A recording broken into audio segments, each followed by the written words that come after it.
Assalamualaikum warahmatullahi wabarakatuh. Izin memperkenalkan diri, nama saya Yi Andini, kelas 3A, Prodi Pendidikan Agama Islam. Pada kesempatan ini, saya akan memaparkan materi tentang konsep filosofis mengenai pengetahuan atau epistemologi menurut pandangan Al-Ghazali. Sebelum membahas tentang konsep filosofis mengenai pengetahuan ini atau epistemologinya, kita ketahui bagaimana latar kehidupan filsuf Al-Ghazali. Al-Ghazali yang mempunyai nama lengkap Abu Hamid Muhammad bin Ahmad Al-Ghazali ini lahir pada tahun 450 Hijriah atau sekitar 1050 Masehi. Julukan Al-Ghazali ini diambil dari sebuah nama kota Ghazaleh di dekat kota Tus di wilayah Khurasan. Kota itu merupakan tempat kelahiran Al-Ghazali. Ayahnya adalah seorang muslim yang saleh, sekalipun beliau hanya seorang penenun wol. Ayahnya termasuk orang yang tekun mengikuti majelis para ulama dan pencari ilmu, yang selalu berdoa agar putranya itu menjadi seorang ulama besar yang pandai dan suka memberi nasihat. Ayah Al-Ghazali ini meninggal ketika Al-Ghazali dan saudara-saudaranya masih kecil. Al-Ghazali dan saudara-saudaranya ini pun dititipkan pada seorang temannya, seorang sufi yang hidupnya sederhana. Apa yang dimaksud pengetahuan? Pengetahuan atau epistemologi ini berasal dari bahasa Yunani kuno yang terdiri dari dua kata, yaitu epistem dan logos. Epistem berarti pengetahuan dan logos artinya penjelasan atau ilmu. Singkat kata, epistemologi adalah ilmu atau teori yang membahas mengenai ilmu pengetahuan atau filsafat ilmu. Ilmu adalah keyakinan yang pasti yang sesuai dengan kenyataan. Dari definisi ilmu ini terdapat 3 unsur yang saling terkait, yaitu alat, objek, dan hubungan keduanya. Di antara alat ilmu ini ada indera, akal, dan juga intuisi atau hati. Sedangkan objek ilmunya ini terdapat atau meliputi benda yang konkret dan benda yang abstrak.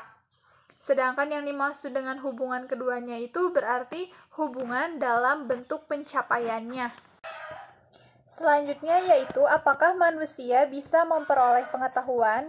Menghadapi pertanyaan dasar epistemologis, lahir 2 aliran besar dan keduanya mempunyai cabang-cabangnya tersendiri. Pertama, aliran yang berpandangan manusia mungkin mengetahui yang dikenal sebagai aliran keyakinan. Yang kedua, aliran yang meragukan kemungkinan manusia mengetahui yang disebut aliran keraguan atau syak. Epistemologis berbasis keyakinan. Epistemologis yang bertolak pada keyakinan meyakini adanya kebenaran, dan kebenaran itu bisa dicapai melalui alat-alat yang ada pada manusia, baik itu berupa akal maupun indera. Epistemologi keyakinan ini dibagi menjadi 2 aliran. Yang pertama, aliran epistemologi rasional dan aliran epistemologi empiris. Aliran epistemologi rasional ini mempercayai adanya kebenaran dan berpendirian bahwa manusia mungkin mengetahui, sedang alat pengetahuan berupa akal. Sedangkan epistemologi empiris meyakini adanya kebenaran dan manusia mungkin mengetahui kebenaran itu, berpendapat bahwa pengetahuan berasal dari pengalaman, sedang yang mengalaminya adalah indera.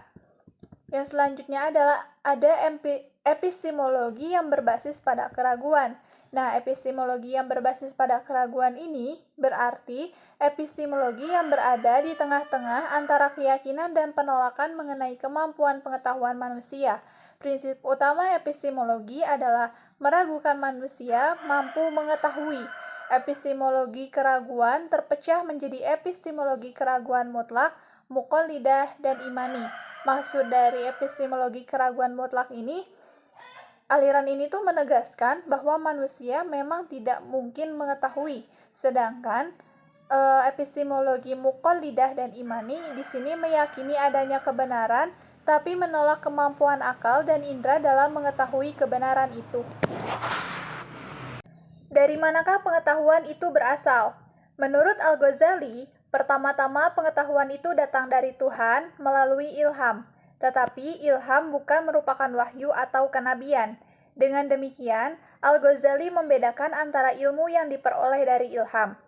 Di samping itu juga, ada yang disebut ilmu laduni, yakni ilmu yang menjadi terbuka dalam rahasia hati tanpa ada sebab yang datang dari luar. Selain itu, menurut Al-Ghazali, pengetahuan juga dapat diperoleh melalui ungkapan langsung yang disebut mukasyafah. Pengetahuan ini berdasarkan pada keyakinan. Di samping itu, ada pula pengetahuan yang diperoleh melalui hubungan lisan yang disebut pengetahuan muamalah.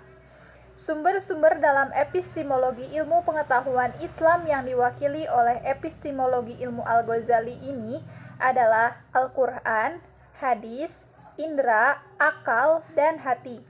Sarana-prasarana pengetahuan dalam pandangan Al-Ghazali yaitu indera, daya tangkap dari dalam, bertempat di otak dan akal. Masing-masing sarana mempunyai objek tangkapan yang berbeda. Dengan sarana-prasarana itu, manusia mempunyai kemampuan mengenal lingkungannya dan mengembangkan pengetahuan yang diperoleh dari lingkungan itu menjadi pengetahuan yang lebih kompleks. Di samping itu, manusia dengan akalnya juga dapat menangkap hakikat-hakikat murni. Selanjutnya, bagaimana cara manusia memperoleh pengetahuan? Nah, pengetahuan manusia itu dimulai dari rasa ingin tahu manusia itu sendiri. Rasa ingin tahu ini memang sudah dimiliki manusia sejak kecil. Banyak cara untuk memuaskan rasa ingin tahu manusia. Seperti misalnya anak yang belum tahu dapat bertanya, senang mencoba-coba hal yang tidak diketahuinya. Pengetahuan dapat diperoleh kebenarannya dari dua pendekatan, yaitu pendekatan non-ilmiah dan ilmiah. Pada pendekatan non-ilmiah ada beberapa pendekatan, yakni akal sehat, intuisi, prasangka, penemuan, coba-coba, dan pendekatan ilmiah. Dengan hal-hal tersebut sudah disebutkan banyak diperoleh pengetahuan yang benar dibandingkan pada saat lampau yang masih percaya akan mitos-mitos dan legenda yang dibuat karena kurang sarana dan prasarana.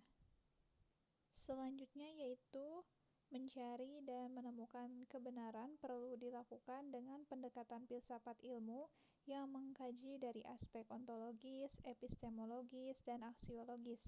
Pendekatan dengan paradigma transendental baik dengan metode takwil al-ilmi yang mengintegrasikan metode bayani, irfani, dan burhani atau metode integrasi ilmu dan value memungkinkan menemukan kebenaran tidak saja secara empiris material tapi juga aspek filosofis, ruhaniyah terdalam di balik yang nampak, bahkan spiritual. Selanjutnya yaitu bagaimana catatan kritik filsuf Al-Ghazali terhadap filsuf sebelumnya. Ada beberapa kritikan yang tajam dari Al-Ghazali tentang para filosof sebelumnya, yaitu bahwa para filosof muslim lebih mengedepankan pada empirik rasio. Pandangan mereka tentang qadim berarti sesuatu yang terjadi di muka bumi ini secara terus-menerus tanpa ada permulaan dan akhir. Menurut Al-Ghazali, qadimnya sesuatu itu adalah sesuatu yang terjadi tanpa sebab, tetapi kehendak Allah Subhanahu wa Ta'ala. Pandangan filosof Muslim bahwa qadimnya alam tidak ada hak prerogatif Allah, mereka menempatkan Allah lebih rendah dari makhluknya.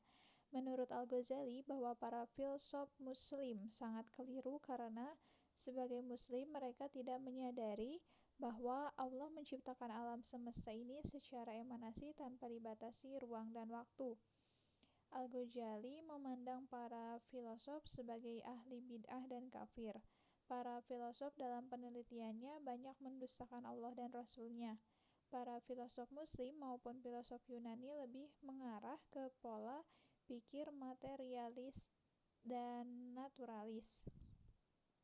Sosok Al-Ghazali ini sangat berpengaruh pada pemikiran dunia Islam, bahkan dengan karya-karyanya yang bersumber dari Al-Quran dan Hadis menjadi jawaban bagi metode penelitian para filosof Muslim yang sebelumnya para filosof menghasilkan karya yang bertentangan dengan dalil naqli dan dalil akli. Kehadiran Al-Ghazali ini membawa dampak yang positif bagi kalangan filosof serta generasi Islam pada umumnya. Sekian pemaparan materi mengenai konsep filosofis pengetahuan atau epistemologi berdasarkan pandangan Al-Ghazali. Mohon maaf bila ada kekurangan. Wassalamualaikum warahmatullahi wabarakatuh.